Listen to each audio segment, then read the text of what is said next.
Hello, travelers, and welcome to another episode of Hitchhiker's Guide to Ethical Non-Monogamy, and for short.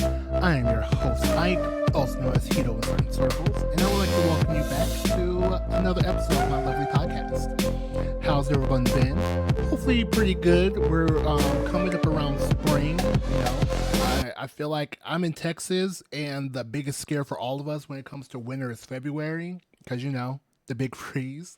So we are past the brunt of winter. I'm assuming nationwide. I don't know. It'd be hot. Like, we've been getting some good ass weather over here. Already feels like spring, and I'm not even mad at it. Um, it's been a pretty good February overall. Whether it's the weather, whether it's the people, the communications, the things that have been going on in my life, it's been pretty solid. You know, just been out here working my 9 to 5, technically my overnight job because I am an overnight person. Like even my recordings overnight because why not? Got through the holiday that is Valentine's Day, which I didn't do too much for Valentine's Day. Now, so hear me out. So I'm not one of the typical niggas that's over here like, oh, Valentine's Day, ugh, blah. Like, no. My whole thing in regards to Valentine's Day is cool holiday. Those who love it, love it. For me, I'm just not a fan of external obligations put on my relationships. I'm not a fan of that. I don't like external control, but then again, I am a dominant. I don't like when others control things. But my anchor partner, she loves a good theme. She loves a good holiday. She loves love. She enjoys Valentine's Day. So guess what I'm gonna do? Make sure that she has a great Valentine's Day. Like I'm not gonna be the nigga that's like, oh, I don't do it. Therefore, I'm not gonna do this small gesture in order to make you happy. Not my style. So I ended up because Valentine's Day was on a Wednesday. She works the daytime. I work overnight. There was no real time to like have a dinner or anything. So what we did was do a little exchanging of things. Like at midnight before she went to bed because she knew that I would be asleep, she gave me a little care package. It had like I love a good pen, so she got me like a quite a few like good gel pens, some candy, and a note, which was dope as fuck. And I gave her when she got back from work. I created a photo book because we typically been out and about. We travel, we go to events and everything like that. So I created a photo book with some of the best pictures because I am a person that I love taking pictures. I love capturing memories. I just, if you look at my photo gallery, it's full with so many different activities and events, whether with her, whether with others, because I do enjoy capturing the moment because I like every one of these moments are fleeting. You want to enjoy them when you can because tomorrow's not promised. Hell, in what? I make it 30 years from now, I might be in a position where my brain is not going to retain certain things. So having something to look back on is always a good feeling for me. So that's why I literally have like 5 backups of every single picture I've taken, whether it's Google Drive, iCloud, my own phone store. Like, yes, I have so many pictures. I got the best pictures and made a photo book for her. And she loved it. Like this is my second photo book I've made. I made one after the first year of us dating. We're in year 4, and I made it because we took trips to Mexico, Jamaica. We were in the Poconos. Like, and I'm not rich, no, but I do typically spend my money towards experiences because that's honestly, I wasn't put on this earth to try to not enjoy the fruit of what this land gives us. Like, let's go have fun, let's go make memories. That's one of my top things.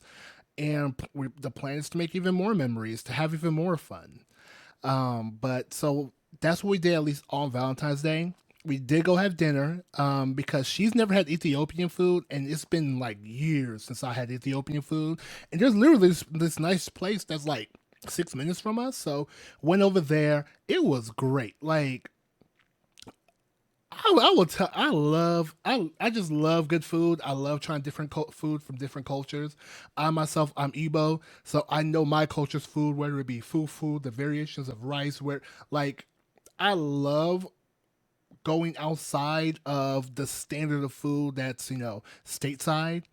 So it was great. The injera, the various vegetables, because I need to know how they make vegetables. I would eat it a lot more because they had the lentils, the spinach, the like, and even the meat. Because we got one meat dish to go with everything, and it, mwah, that was a good choice. But we had a lovely dinner. Like on was it that Friday because that's when we're both off, and it's just good to kind of be with one another because like if anything she is essentially my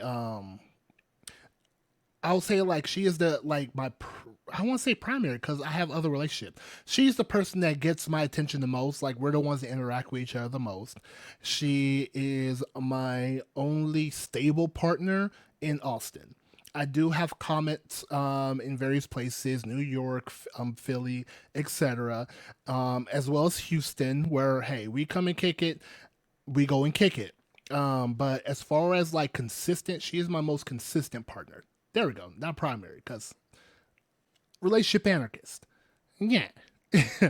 So yeah, she is essentially my main partner. That's local. Like I do not have another local partner. I am interested in dating again though. Well, starting to date again. Um, I had this inclination before, but this was before we moved in together. We moved in together about a year ago. And within like the first 6 months of living together, there was a lot of communication breakdown that happened because honestly, it's a new environment. It's like honestly, it's a new journey unlocked because before we lived, she lived in her I forget what it's called right now. It's not a commune, co-op. There we go. She lived in a co-op housing situation where it was a big house, multiple rooms. She lived with various people in said house. I always lived by myself, so I was always free to do what I want, put things where I like, have things a certain way, clean things a certain way. And then when you're putting two people with different lived experiences together, it's going to be multiple breakdowns. And that was the reason why I noticed after a while where I went ahead and sought out a couples therapist. Shout out to her.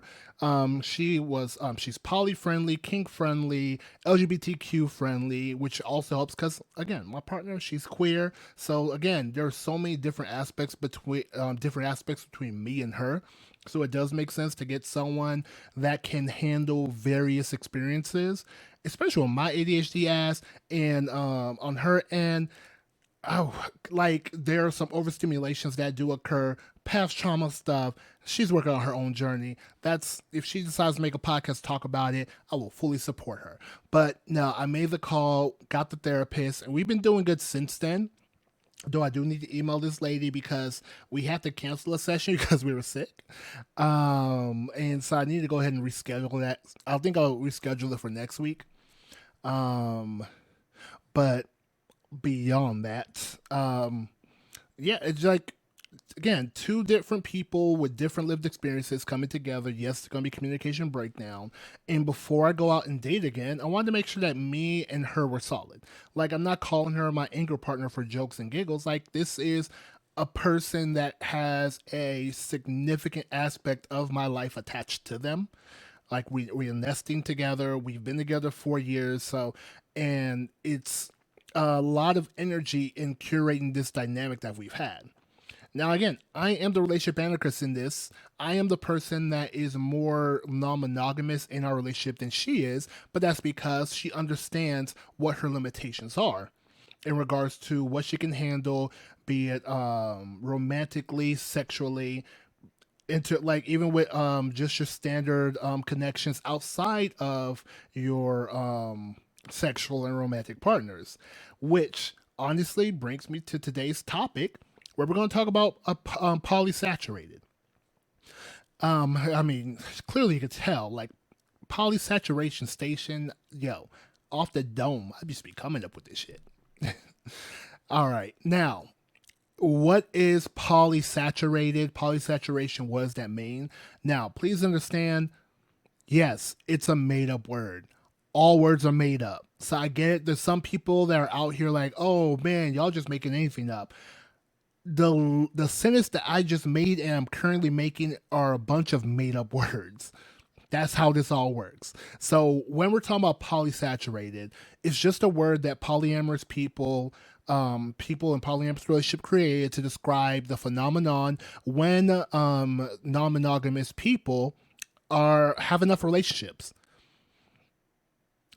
Like that's literally it. It just means that non-monogamous people, they have their fill. They have enough dynamics. The polycule that they built is like mwah, chef's kiss. I'm done.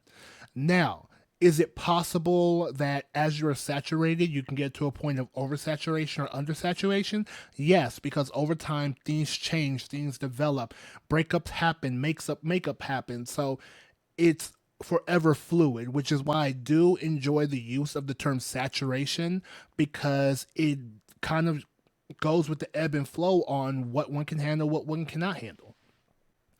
And personally, I did not feel saturated. Me myself, like I said, my partner, she's already figured things out on her end of what she can handle, and that may change over time as you develop, get more free time, or alleviate some stressors or anything to that effect. It may change to where she will seek another partner. That is her prerogative. That is her decision.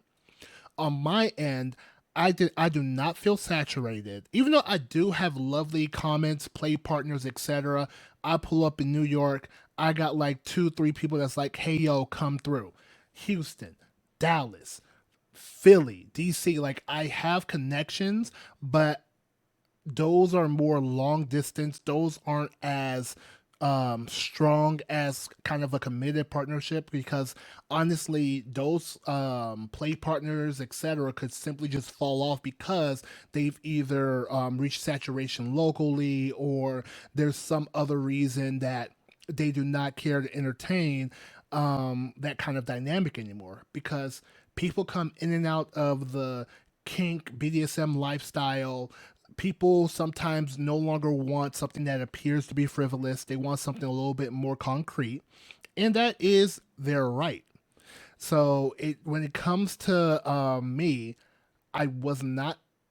I don't feel saturated, but also I did not want to be reckless because again, we just moved in together a year ago, give or take. And if I was out here trying to date someone new while still having communication breakdown with my officially new nesting partner, that would not bode well for my currently existing dynamic. I would prefer that my current dynamic is solid. Like you gotta have that foundation because ADHD, impulsive, get bored, get hyper focused. Like I don't need my brain to do certain things to damage a strong and longer relationship just for a potential thing that might happen. So yes, I did not feel saturated, but I still felt like you got to finish your groundwork before you even think to date outside of what you're currently working through. And this is not the and this is different. Like I'm not trying to say like people that date multiple people at once, not the same thing. I don't mean it like that. Because yes, honestly, you're supposed to date around. You're supposed to date multiple people as long as your time, energy, and pocketbook can handle it. Just to figure out what it is that you like, what it is that you enjoy. Like you don't want to commit everything in one basket for someone that might not be there in a month. So that's the reason why you're supposed to date around. But in my situation, I did start off by dating around, but then I decided to commit to somebody and figure things out and build things out as far as like what will our dynamic look like? What will be the rules of engagement? And yes, we figured things out when we lived separately. And honestly, if we decided to just stay separate, I might have started dating more sooner. But again, we lived together. There were some different protocols because before, oh, I can, it's my room. I'll have whoever I want in my bed. Of course, I'll be respectful and change the sheets or whatnot. But now that we share a bed, we have to go ahead and make the breakdown of, oh, well, if you sleep with someone in this bed, or oh, I like right now, I don't have people over. I still got to navigate that. My partner is I don't know if jealousy or envy is the route, but she is not a fan of someone just coming over. Like she told me that she needed like, oh, give me a week. Let me know in a week that someone will be coming over, which doesn't work in the real world because I am 35. This isn't where I can tell someone, hey, you are free to come over to my place 7 days from now, as if they don't have a life. Like that's not fair to whoever I may be talking to tell them, oh yeah, I just need to go ahead and give a week's heads up, to which that week might not even work because it sounds almost like my previous failed non-monogamous stint where someone was like, oh, give me a few days because then the day comes something could happen to her where she's like, oh, I changed my mind. And one thing that I don't do is veto power.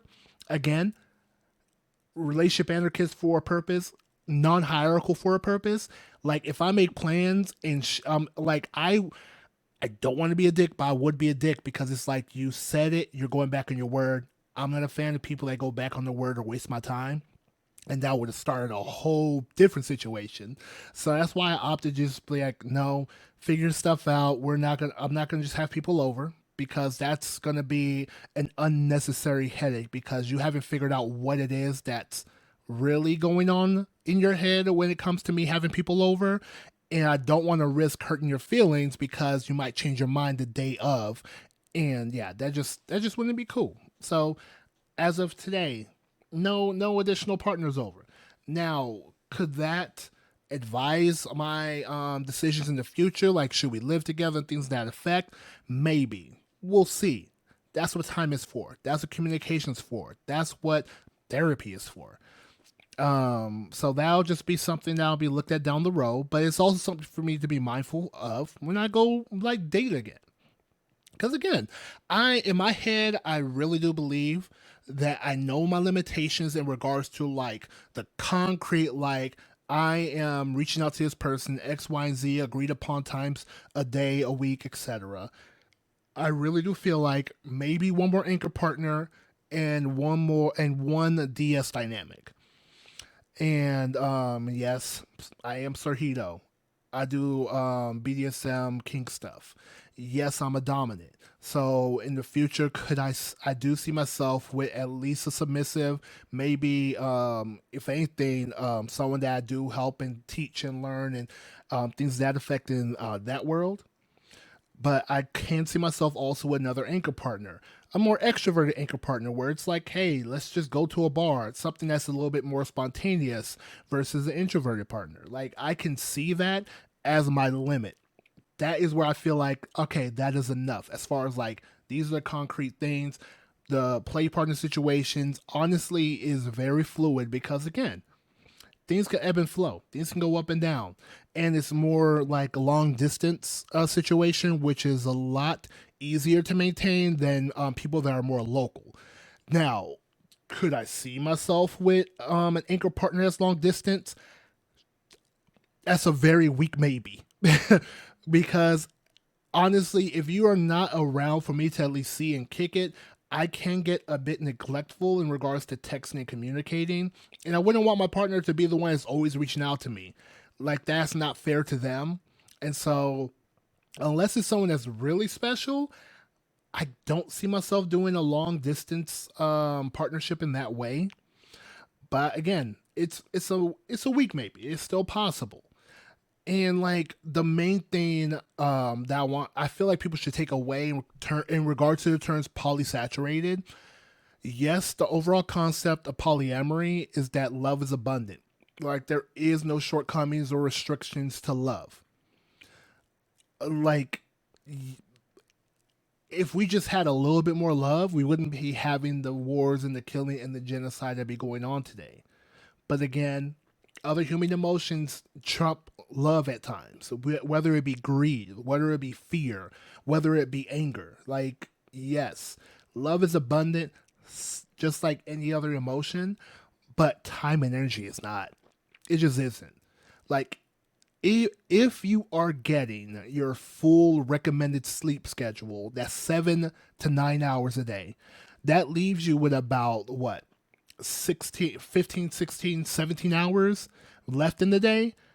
And then within those 15, 16, 17 hours, at least like 3 to 5 of those days, you're at work for 8 to 10 hours. So that means on any given day, you have 6 hours to take care of yourself, interact with your partner, interact with your other partner, interact with so many other things in your life, whether it be pets, plants. It's just there's so much that goes on that you may not have. You may love 100 people. You don't have time and energy for 100 people. You don't want to be neglectful to others. Like that's the one thing you should always be mindful of, especially in regards to your overall dynamics. Now, again, I use the term relationship anarchy because I am trying to dispel the overall negative connotation it has, because you hear the word anarchy and people think it's my right to be an asshole to people. No, that's not what it is. It's just purely customizable relationships with each dynamic. And so in my case, there is no hierarchy. So with me not having a hierarchy, that's the reason why I use the term anchor partner versus primary partner, because both hold essentially the same connotation. The one difference is primary indicates that partners after this person are lesser than. When it comes to anchor partner, it doesn't mean they're lesser than. It just simply means that there are a significant amount of roles that fit within the anchor partner, and that other partnerships does not mean that those other partners are lesser than the anchor. Because I can have a strictly sexual partner every Tuesday, Thursday. That is all we do. That is the dynamic that me and her, me and that person have. That doesn't mean that I look at that person lesser than my anchor partner, and that doesn't mean my anchor partner can look lesser than on me and that person's relationship. That's what that indicates. So because I operate in that manner, I do also gotta be mindful in regards to the saturation, because of what can my partner handle. That's the reason why you gotta make sure you clearly communicate what it is that your dynamic holds and make sure you're on the same page. And again, you got to be mindful of your non-romantic relationships as well, because again, I just ran down the time. You got to sleep, you got to eat, you got to work. You maybe, if you are fortunate in this economy, you just have the one job. That means you have maybe two to three full days by yourself, and even then you still got shit to do. You still got to go run errands, you still got to go get groceries, you still got to go to the doctor's office. Like, time is a limited resource because there's just so much to do just to exist. And even then, you still gotta be mindful of your non-romantic relationships. I'm talking about your friends, I'm talking about your family, both blood related if you're cool with them, and your found family that you found. Work relationships, because if you are in that job, that 9 to 5, you still got to go ahead and go to these company functions. You got to go ahead and talk to your boss. You still got to like make networking happen, so that way you can make a little bit more money to get a little bit more freedom, or at least live a little more comfortably. And these non-romantic relationships are also important in your life. You don't want to forego those relationships just for your romantic and sexual ones. Like, your platonic relationships also matter. So that's, but also, I'm not hierarchical, so that also can be a little bit messy, because for some people, your romantic relationships do trump friends, family, and work. Sure, I would just prefer not being the person, because you hear about it, that friend that gets in relationships and neglect their friends until they're single again. I'm not someone that's with that. Like, I find all my friendships very important. I find all my relationships important. Sexual, non-sexual, platonic, familial. I find all those to be very important. And another thing that I would also say is that you have to be mindful of yourself.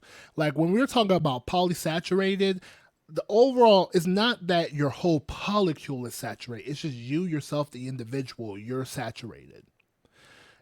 And when I say that you're saturated, I truly just mean that you also got to make sure you carve out time for yourself.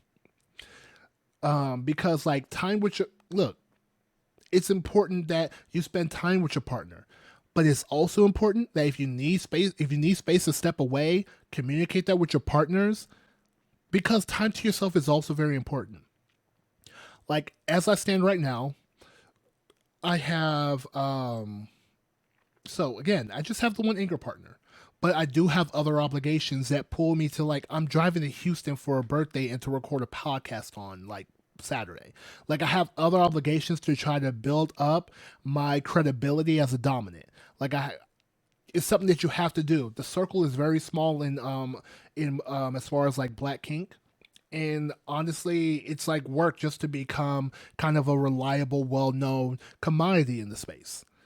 And so I do travel to, like, so people can see my work, people can see that I know my stuff, and that I can go and learn more because I'm a forever learner. There's always something that I can learn. There's always something that I can pick up to help with what I do, or at least make what I do, make me better at what I do.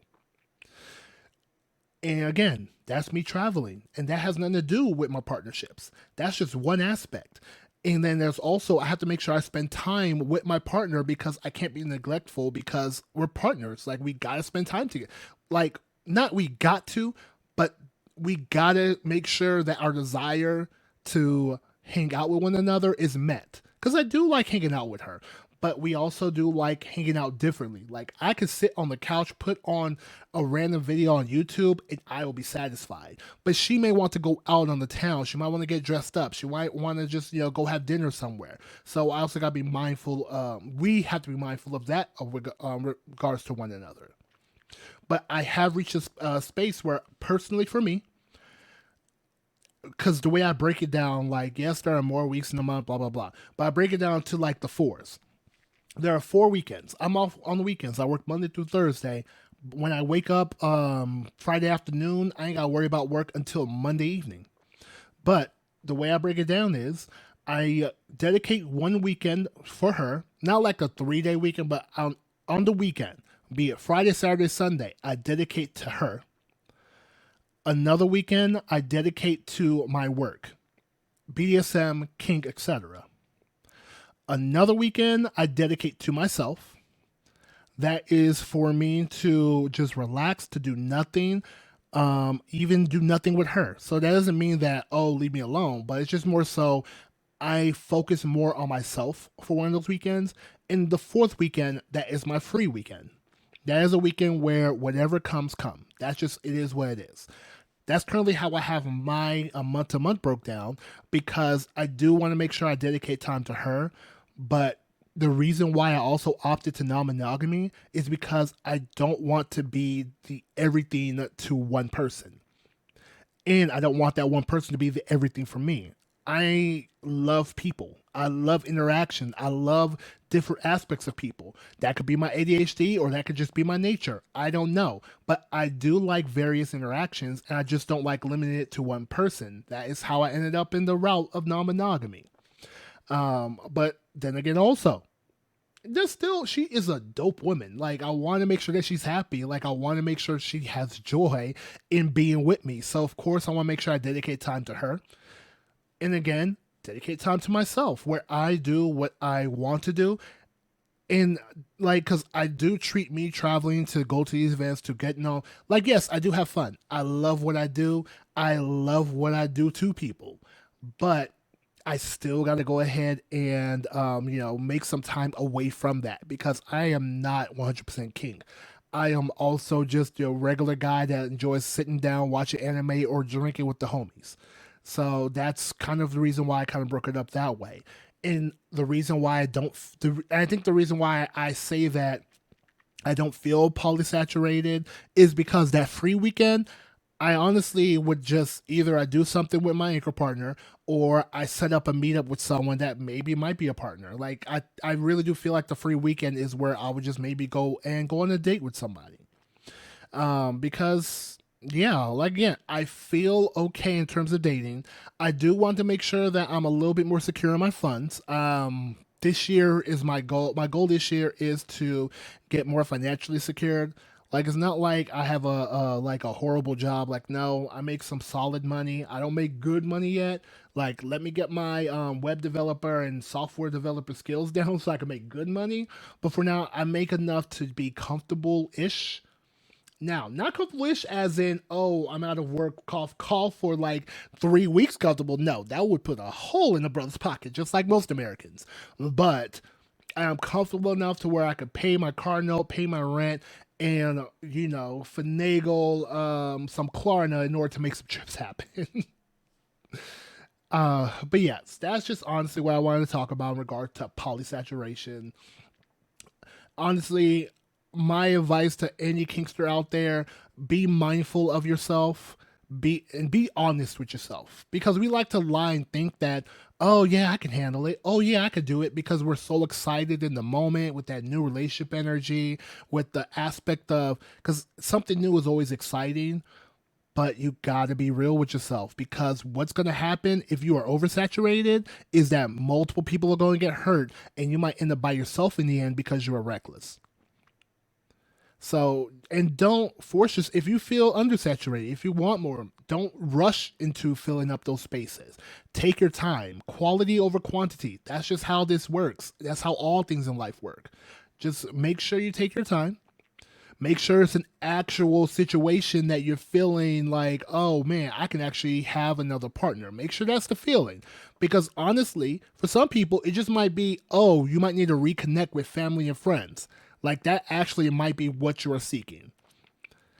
But yeah, that's just honestly all I have to say in regards to that. All right, so be sure to follow me on the interwebs. I do have the IG account, Hitchhiker's Guide to E&M. I've been working on that. Also, if you want, ask advice, tell a story, have some comments, concerns, qualms, etc., just go ahead and drop an email to hitchhikersguide to enm@gmail.com. Or if you want to be a guest, go ahead, drop me an email. I love talking to people, especially in regards to their journey. And this is not limited to just non-monogamous people. You could be a monogamous person. You just want to ask some questions, and we can just go ahead and chop it up. And I'll keep you anonymous if you wanna. Yeah, I think that's pretty much it. Oh yeah, I keep forgetting to have an X account. I'm gonna start getting on there more. It's just that, Twitter sucks. I can't find nothing. If I want to search for something, I'm getting they just send me random fight videos. Like, oh. But hitchhiking E&M, all together, all one word. And that's honestly, yeah. I'll go ahead and catch on next one. Oh, be sure to check out the other podcasts I have. Big Letter, Little Letter podcast. It's Hito and Jam. We had a very fun pet play episode, and we had several pets come on for an interview, and it was a fun time. But all right, travelers, until next time, make sure you look both ways before you cross these E&M streets, and I'll catch you in the next one. Bye.